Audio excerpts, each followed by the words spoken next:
How do you find the right public cloud provider for your business? There are 3 elements that you need to focus on. Let's break them down. 1. Cost of services. There is potential for saving on infrastructure costs when opting for a public cloud solution, so review each provider. From servers to storage to networking and beyond, what do they have to offer you? 2. Overall productivity.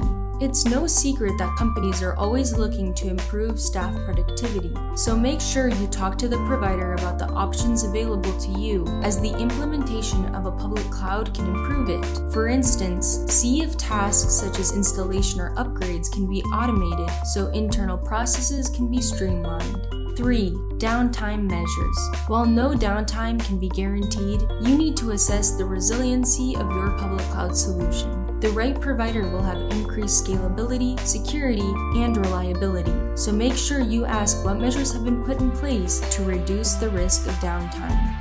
Thank you for watching. If you enjoyed today's video, please give it a thumbs up and share it with your friends. To stay up to date with our latest videos, don't forget to click the subscribe button down below.